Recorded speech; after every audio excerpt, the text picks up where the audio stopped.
नमस्कार दोस्तों, मैं पंकज मिश्रा आप लोगों का अर्पण ज्ञान गंगा में हार्दिक स्वागत और अभिनंदन करता हूं। दोस्तों, आज मैं आपको कामदा एकादशी का कथा बताने वाला हूं। दोस्तों, भगवान श्री कृष्ण ने कहा, हे धर्मराज, चैत्र मास के शुक्ल पक्ष के एकादशी को कामदा एकादशी के नाम से जाना जाता है। एक समय की बात है, यही प्रश्न राजा दिलीप ने गुरु वशिष्ठ जी से किया था और जो समाधान उन्होंने बताया वही मैं तुमसे कह रहा हूँ। प्राचीन काल में भोगीपुर नामक एक नगर था। वहां पर अनेक ऐश्वर्यों से युक्त पुंडरीक नाम का एक राजा राज्य करता था। भोगीपुर नगर में अनेक अप्सरा, किन्नर तथा गंधर्व वास करते थे। उनमें से एक जगह ललिता और ललित नाम के दो स्त्री पुरुष अत्यंत वैभवशाली घर में निवास करते थे। उन दोनों में अत्यंत स्नेह था, यहाँ तक कि अलग अलग हो जाने पर दोनों व्याकुल हो जाते थे। एक समय पुंडरीक की सभा में अन्य गंधर्वों सहित ललित भी गान कर रहा था। गाते गाते उसको अपनी प्रिय ललिता का ध्यान आ गया और उसका स्वर भंग होने के कारण गाने का स्वरूप बिगड़ गया। ललित के मन के भाव जानकर कारकोट नामक नाग ने पद भंग होने का कारण राजा से कह दिया।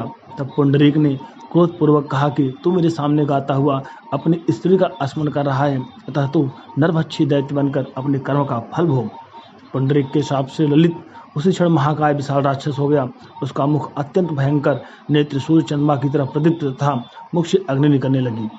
उसकी नाक पर्वत की कंदरा के समान विशाल हो गई और गर्दन पर्वत के समान लगने लगी। सिर के बाल पर्वतों पर खड़े वृक्षों के समान लगने लगे तथा भुजाएं अत्यंत लंबी हो गई। कुल मिलाकर उसका शरीर 8 योजन के विस्तार में हो गया। इस प्रकार राक्षस होकर वह अनेक प्रकार के दुख भोगने लगा। जब उसकी प्रियतमा ललिता को यह वृत्तांत मालूम हुआ तो उसे अत्यंत खेद हुआ और वह अपने पति के उद्धार का यत्न सोचने लगी। वह राक्षस अनेक प्रकार के घोर दुख सहता हुआ घने वनों में रहने लगा। उसकी स्त्री उसके पीछे पीछे जाती और विलाप करती रहती।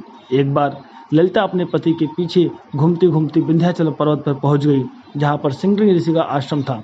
ललिता शीघ्र ही श्रृंगी ऋषि के आश्रम में गई और वहां जाकर विनीत भाव से प्रार्थना करने लगी। उसे देखकर श्रृंगी ऋषि बोले, हे शुभगे, तुम कौन हो और यहाँ किस लिए आई हो? ललिता बोली, हे मुने, मेरा नाम ललिता है। मेरा पति राजा पुंडरीक के शाप से विशालकाय राक्षस हो गया है। इसका मुझको महान दुख है, उसके उद्धार का कोई उपाय बतलाइए। श्रृंगी ऋषि बोले, हे गंधर्व कन्या, अब चैत्र शुक्ल एकादशी आने वाली है, जिसका नाम कामदा एकादशी है। इसका व्रत करने से मनुष्य के सब कार्य सिद्ध होते हैं। यदि तू कामदा एकादशी का व्रत कर उसके पुण्य का फल अपने पति को दे तो वह शीघ्र ही राक्षस योनि से मुक्त हो जाएगा और राजा का श्राप भी अवश्य में शांत हो जाएगा।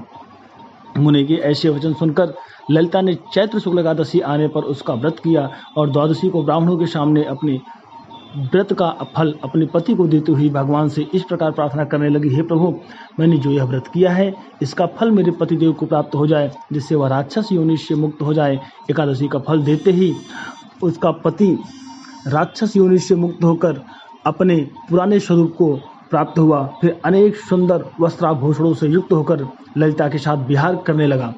उसके पश्चात वे दोनों विमान में बैठकर स्वर्गलोक को चले गए।